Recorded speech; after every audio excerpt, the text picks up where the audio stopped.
Hi, welcome to Business Automated. In the previous video, I have shown you how to create a sync between Google Sheets and Airtable using Integromat.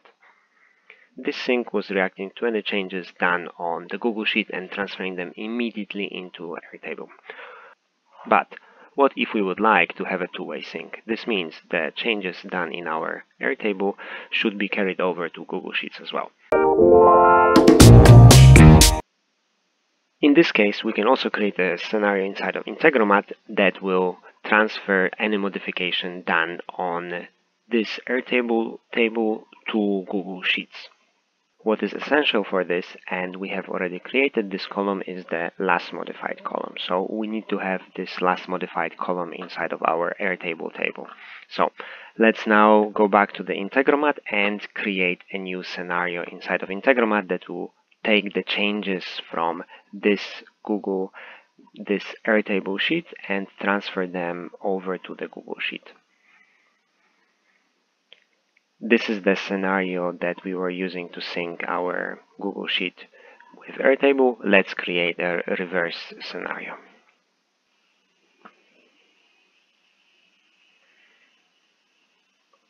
And we are going to select Airtable module and watch changes.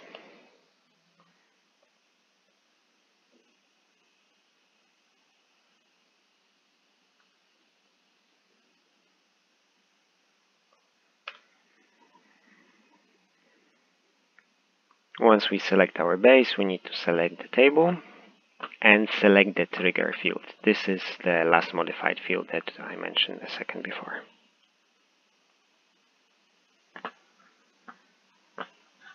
We are not going to be using any specific views. We'll just take all the changes that happen. For the number of return changes, we can put a number, let's say 100. And we will start working this scenario from now on, means any changes from now on will be triggered inside of Integromat. So the next step is to add a Google Sheet module. And what we're going to be using here is going to be search row.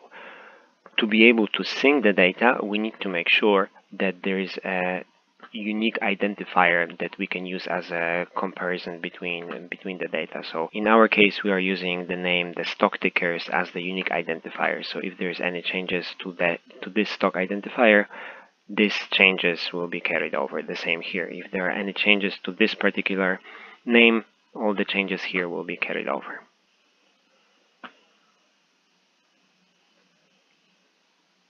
We're selecting our spreadsheet, we are selecting the correct sheet. Table maintains headers, that is correct. The range doesn't need to be that wide, we can just reduce the range to the AZ. And the filter is going to be the stock name equal to name from our Airtable. So this is where we compare the unique identifier between both data sources. Alright, we can do some modifications to the Airtable and see what will be the return result. So we modified IBM to 10, and then let's run this scenario. The change has been noticed by Integromat, and this has triggered the watch record module. And now we have sent the data to this module to see whether there is an entry that is named IBM within the column A. Yes, so it has found entry like that, which means that this record exists. This means in this case we need to update that row. We select the spreadsheet and the sheet, and then we select the row number that we want to update. In our case, this row number will come from that search module before, so this will be row number here. And the values to update will be following. So the stock name will not change because this is our unique identifier. So we'll update the quantity using the quantity from Airtable. We'll update the price.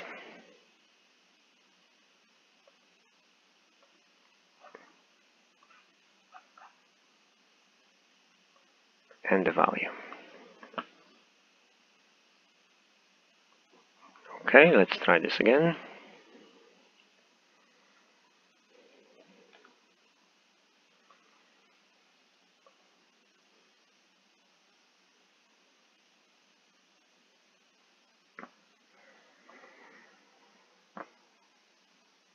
And we can see that the IBM quantity has been changed to 20. Let's try this with more items.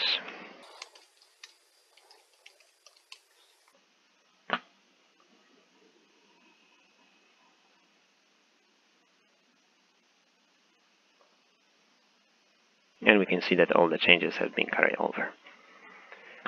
What in case there is a value that does not exist in our Google Sheet yet? In this case, we need to create a create new row module.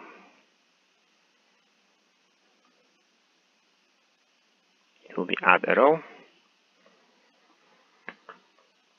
And to distinguish when it should be update, when it should be add a row, we'll use filter. If the total number of bundles equals to 1, which means the number of search results is 1, we'll use this. If the total number of search result is 0, we'll create a new record.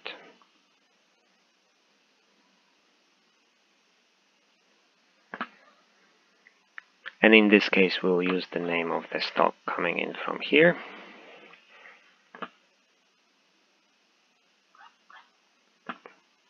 Add quantity.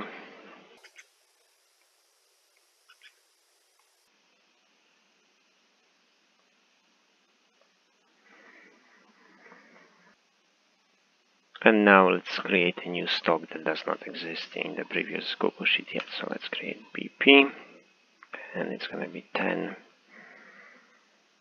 25.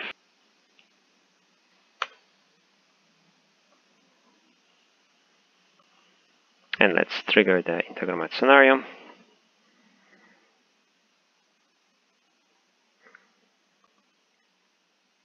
We can see that the new entry has been created inside of Google Sheet. The next step would be to set up the scheduling. Unfortunately, the Airtable Watch Records is not an instant module, which means it's not based on a webhook. It means it needs a regular check. So what we can do, we can set scheduling, and we can set up regular intervals. And the lowest interval we can set is 5 minutes. So this would work that for a two-way sync, all the changes from Google Sheet will be synced automatically immediately to Airtable. The changes that are done inside of Airtable would be synced over to Google Sheet every 5 minutes. So that's a bit of delay. I hope that video was useful for you, and if you liked it, please subscribe for more videos about automating your business. Thank you.